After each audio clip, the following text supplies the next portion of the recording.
नमस्कार दोस्तों। तो आज स्वामी विवेकानंद जयंती है और इसकी आपको बहुत बहुत शुभकामनाएं कि जब से हमने अध्ययन के क्षेत्र में हमने काम किया है उसके बाद में विवेकानंद को हम बहुत ज़्यादा पढ़ते आ रहे हैं।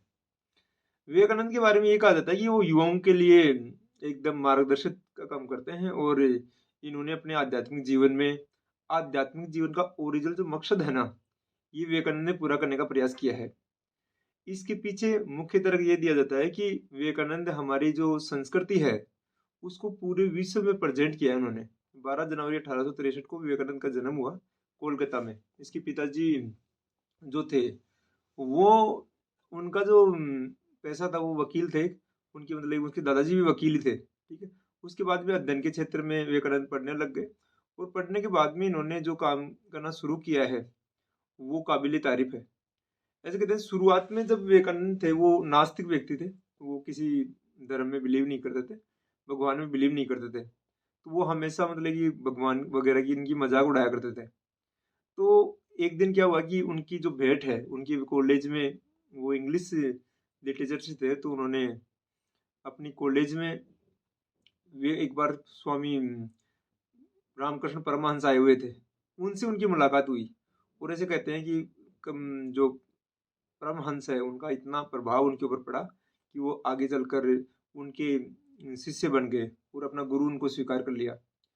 और उसके बाद में विवेकानंद ने ऐसे कहते हैं कि माँ काली और जितने भी आध्यात्मिक शक्ति है उनका अध्ययन किया और जो परमहंस है उनके नेतृत्व में काम करना शुरू किया।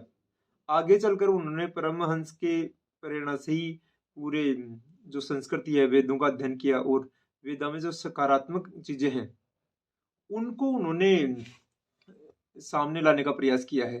आगे चलकर 1893 में वो अमेरिका गए। विश्व धर्म संसद सम्मेलन हो रहा था, पूरे विश्व में जितने भी धर्म हैं उनके सभी लोग वहां आए हुए थे और उनके सामने उनको संबोधन करना था।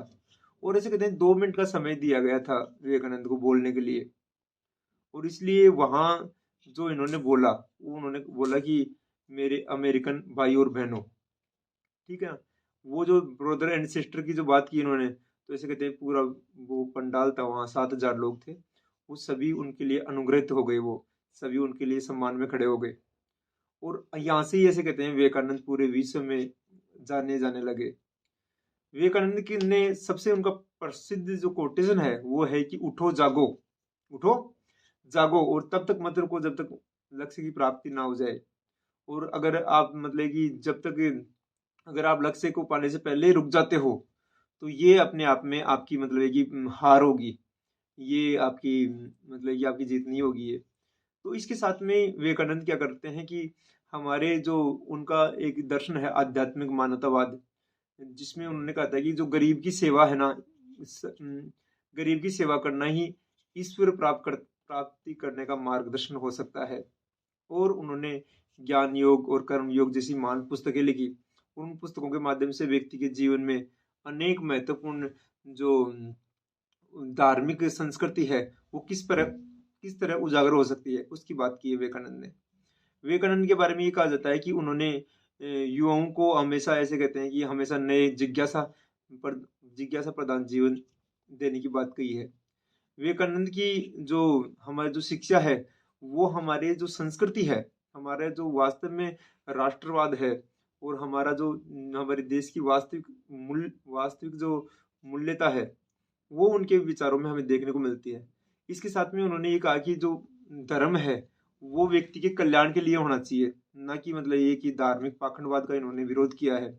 उन्होंने ये कहा था कि मैं उस प्रत्येक व्यक्ति से नफरत करता हूँ जो गरीबी को उन्मूलन करने के लिए, जब तक एक भी व्यक्ति गरीब है तब तक आप क्या नहीं कर सकते, तब तक आप अपने आप किसी को मतलब कि आप चैन से नहीं बैठ सकते, सभी व्यक्तियों को आप बराबरी का हक देने का प्रयास करोगे।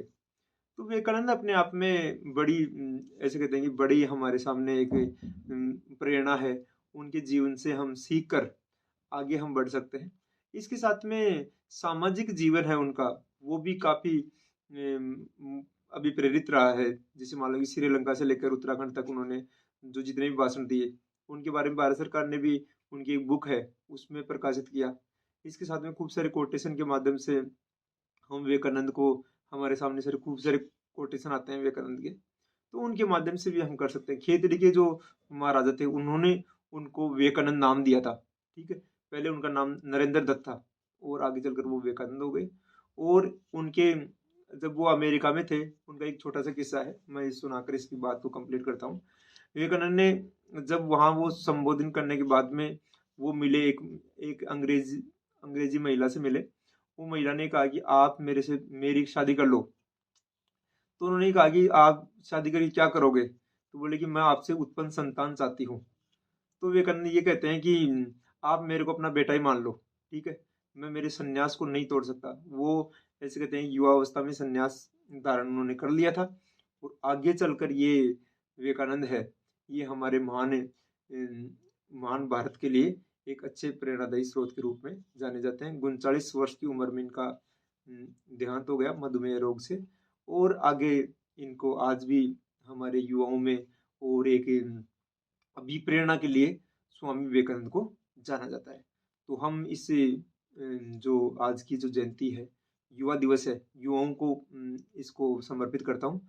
और विवेकानंद के जीवन को हमें ऐसे नहीं कि उनकी जयंती को मना लो या उनके जो उनकी मूर्ति के ऊपर वैसे फूल चढ़ा दो, यही नहीं है। विवेकानंद का मतलब ये है कि हम उनके जीवन को सीखें, उनके जीवन को समझें, और हमारा जो जीवन है उसमें उनके विचारों को हम क्या करें, आगे बढ़ाएं। उन्होंने ये भी कहा था कि एक समय में एक काम करो, एक समय में एक काम करो, और ऐसा करते समय पूरी ताकत पूरी जान उसमें छोड़ दो, और परिणाम ऐसे कहते हैं कि ईश्वर के ऊपर छोड़ दो।